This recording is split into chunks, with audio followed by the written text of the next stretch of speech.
kasih pemirsa, Anda masih bersama kami dalam Kominfo Newsroom. Pemirsa, publisher right atau hak cipta jurnalistik merupakan regulasi yang mewajibkan platform digital untuk memberikan nilai ekonomi atas konten berita yang diproduksi. Ini menjadi upaya dari Kementerian Kominfo dan juga Dewan Pers dan juga peserta organisasi pers yang mewujudkan keberlangsungan media yang adil, baik media digital maupun konvensional. Dengan adanya publisher right ini, maka akan tercipta regulasi yang menyehatkan ekosistem media dan menjaga ruang publik yang beradab. Untuk membahas lebih lanjut dan lebih dalam, sudah hadir bersama kami Ketua Dewan Pers, Ibu Ninik Rahayu. Assalamualaikum, selamat sore Ibu Ninik. Waalaikumsalam, selamat sore Mbak, selamat sore para pecinta acara ini. Kita Baik. mau ngobrol apa nih Mbak? Baik, Bu Ninik, sebelum kita membahas lebih dalam mengenai publisher right, namun pemirsa sebelumnya juga ingin tahu sebenarnya secara keseluruhan apa peran dari Dewan Pers dalam publisher right ini, Bu Ninik? Silakan. Ya, sekarang ini Dewan Pers dan isu keberlanjutan media mungkin tampak seakan-akan sesuatu yang terpisah gitu ya. Tapi sebenarnya saling terkait erat. Dewan Pers menjaga standar etika tidak hanya penting untuk integritas jurnalistik, tetapi juga membantu membangun kepercayaan dan kredibilitas khalayak yang pada gilirannya dapat mengarah pada keberlanjutan keuangan yang lebih besar, yaitu bagi pers kita. Nah, tantangan kita soal media sustainability dan Dewan Pers ini, kita memandang bahwa bagaimana Dewan Pers dan keberlanjutan media, ada banyak hal yang dihadapi industri media di Indonesia saat ini. Maka salah satunya adalah indikasi-indikasi menurunnya kepercayaan pada media, meningkatnya polarisasi dan disinformasi, serta munculnya media digital yang jumlahnya tidak bisa semakin terbuka dan semakin banyak ya. Nah, oleh karena itu Dewan Pers dalam landscape yang begitu besar ya untuk menjaga, maka kita merangkul teknologi dan platform baru, ikut mendiversifikasi aliran pendapatan mereka dan mempromosikan standar etika organisasi media supaya kita sama-sama ikut membangun hubungan yang kuat kan keberlanjutan dalam jangka yang panjang. Jadi Dewan Pers harus menjaga ekosistem itu.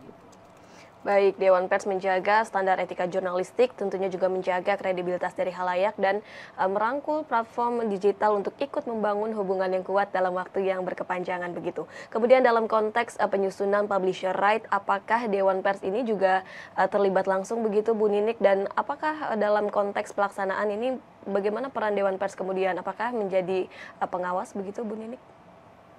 Ya, sejak awal digulirkan 3 tahun yang lalu dan ditegaskan lagi Bapak Presiden pada saat Hari Pers Nasional, Dewan Pers tahun 2020 sudah membentuk tim ad hoc, di mana tim ad hoc ini mempelajari dan mengidentifikasi hal-hal apa yang penting diatur di dalam regulasi media sustainability. Dan kemudian diperpanjang tim ad hoc ini pada tahun 2021. Ini adalah menunjukkan keseriusan Dewan Pers untuk yang tadi saya sampaikan, bagaimana menjaga secara komprehensif antara teknologi dan platform baru, bagaimana menjaga karya jurnalistik kita, pers kita begitu ya, dan membangun hubungan keberlanjutan dalam jangka panjang dengan platform dan perusahaan pers. Lalu dilanjutkan lagi pada tim ad hoc tahun 2022. Jadi ada 3 tim ad hoc ya yang melanjutkan karena habisnya periodisasi yang pertama. Dihasilkan kemudian satu draft yang tentu saja di sana sini masih ada aspek yang perlu diperhatikan, terutama terkait dengan apa sih tujuan pengaturan regulasi ini, begitu ya, apakah regulasi ini mampu mendorong ekosistem jurnalistik yang berkualitas, yang profesional, atau justru sebaliknya, apakah mampu memberikan keadilan gitu ya kepada perusahaan pers dan platform, atau justru sebaliknya. Jadi pengaturan regulasi publisher right ini tidak semata-mata soal bisnis, tetapi ada hubungan yang kuat ya untuk memastikan keberlanjutan jangka panjang seperti yang tadi saya sampaikan antara teknologi, platform, dan karya jurnalistik dan pers kita supaya tetap independen, supaya tetap baik. Nah, Dewan Pers sejak bulan Januari kemarin kemudian menghasilkan draft yang secara resmi kita usulkan kepada Bapak Presiden, dan kita juga berikan kepada Kominfo, yang kemudian Kominfo kan ditunjuk sebagai leading sektor yang memiliki izin prakarsa ya. Nah, lalu kami melakukan dialog-dialog, di mana dialog-dialog yang kami lakukan poinnya adalah agar untuk kita memastikan bahwa regulasi yang mengatur soal publisher right ini tidak keluar dari prinsip-prinsip pengaturan independensi pers, ya, membangun pers Indonesia yang lebih baik sesuai di Undang-Undang 40 tahun 99. Baik, hak cipta jurnalistik ini untuk menekankan semangat kesetaraan tanggung jawab antara penerbit dan juga platform digital, begitu, yang merupakan juga regulasi ini untuk menegaskan agar kedua pihak ini menjalin kolaborasi untuk membangun jurnalisme yang berkeadilan, begitu Bu. Kalau boleh dijelaskan kepada masyarakat Bu Ninik, sejauh ini progres dari draft penyusunan itu sudah sampai mana? Terakhir, apakah terakhir sudah sampai ditandatangani oleh pihak terkait, begitu, salah satunya termasuk Dewan Pers, hingga saat ini prosesnya sudah sampai mana Bu Ninik? Ya, memang proses legislasi itu kan selalu ada dinamika ya, dan salah satu bentuk dinamika itu bagaimana membangun partisipasi semua pihak yang memiliki dampak langsung dengan peraturan ini ya.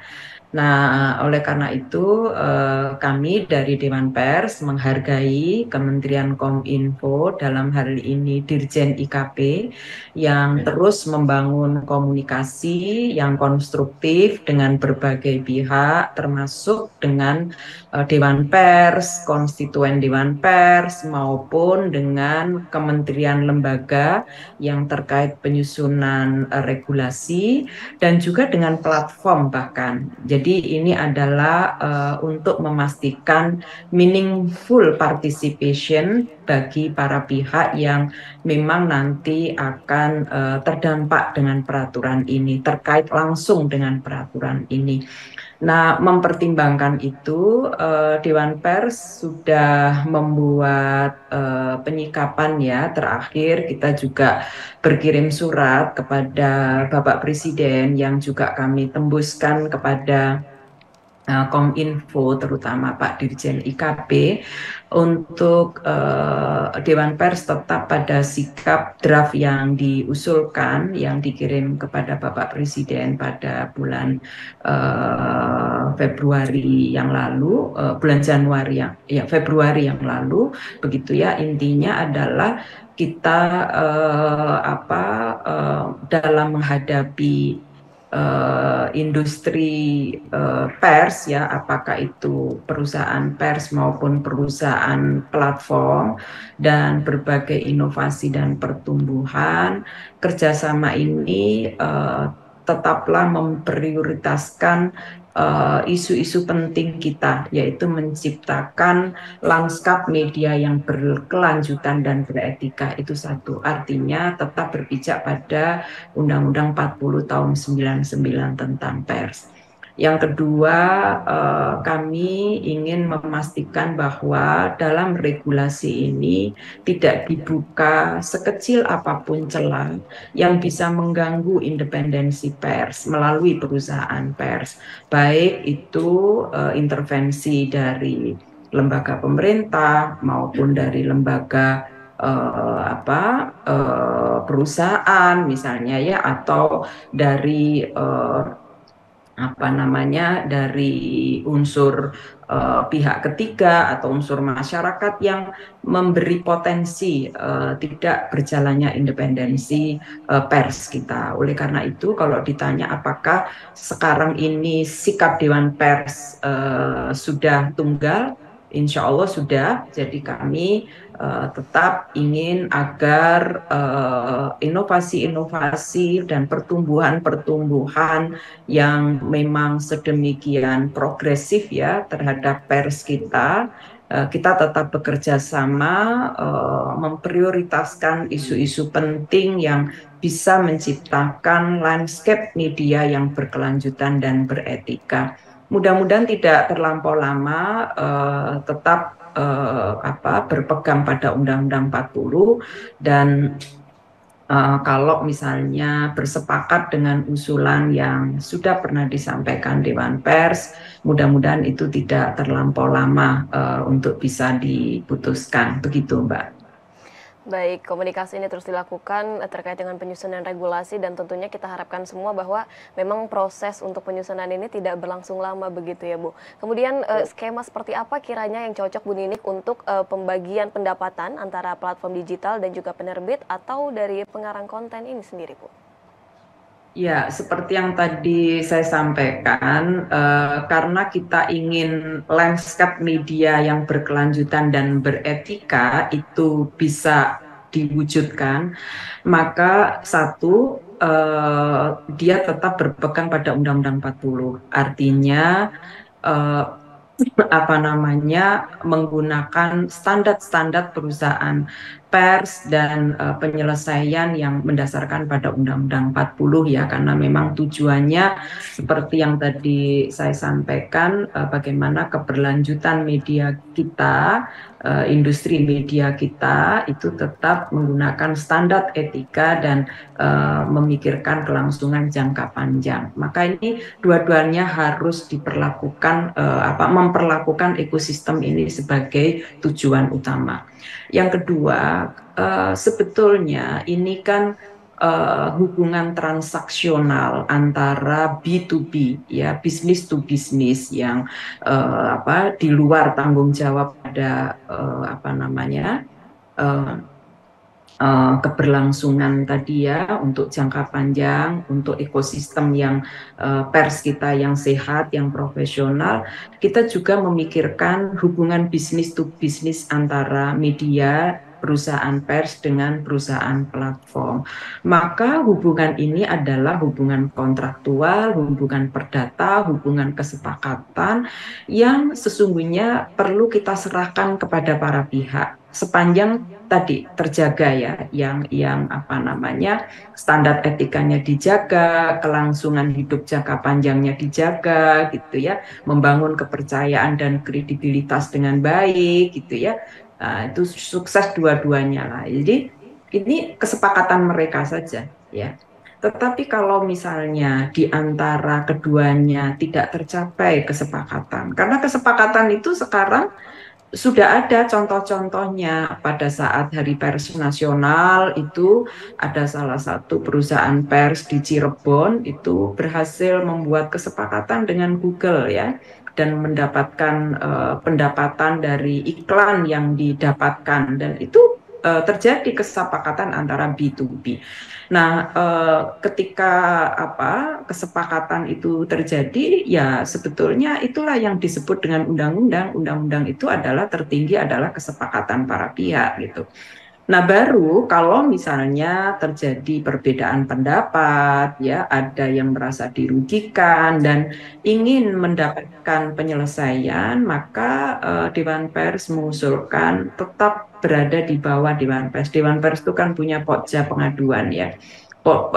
Bukan pokja, punya komisi pengaduan. Nah, jadi kita menganggap nanti hal ini diselesaikan dengan pelaksana ini gitu ya, yang tentu anggota Pokjanya melibatkan pihak-pihak yang memiliki kompetensi untuk penyelesaian ini gitu ya. Kalau sekarang ini kan Pokjanya terkait dengan pemberitaan yang pihak ketiga keberatan, maka diselesaikan dengan anggota Pokja yang terdiri dari para konstituen Dewan Pers.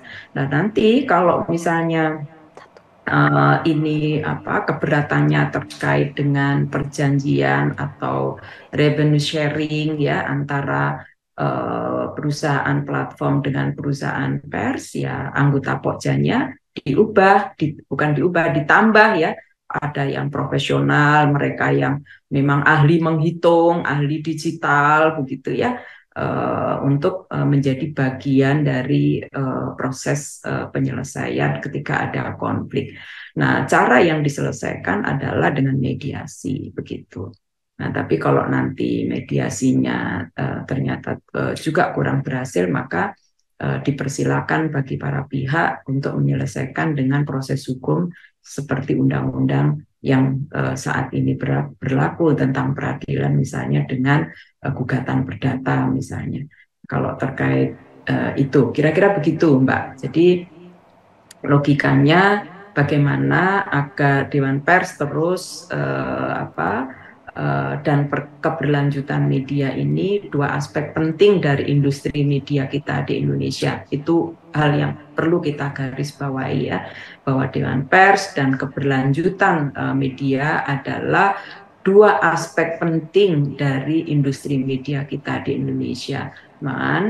Dengan menjaga standar etika dan memastikan keberlangsungan hidup jangka panjang, kita perlu sama-sama membangun kepercayaan dan kredibilitas dengan platform, kredibilitas dengan perusahaan pers, dan ingin memastikan agar mereka tetap menjadi penjaga masa depan pers kita. Demikian. Baik, usaha yang tengah dilakukan baik oleh Kementerian Kominfo, Dewan Pers maupun organisasi pers lainnya ini untuk menciptakan kesepakatan bersama untuk keberlanjutan media yang tentunya tetap menggunakan standar etika. Terima kasih banyak Ibu Ninik Rahayu selaku Ketua Dewan Pers yang telah bergabung bersama kami dalam tema Publisher Right, Acuan Kompetisi Media yang Adil. Sekali lagi terima kasih banyak Bu Ninik atas waktunya, salam sehat selalu.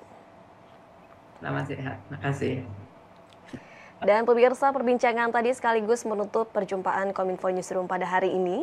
Dapatkan informasi berita pilihan setiap harinya dalam kanal GPR TV maupun media sosial gprtv.id.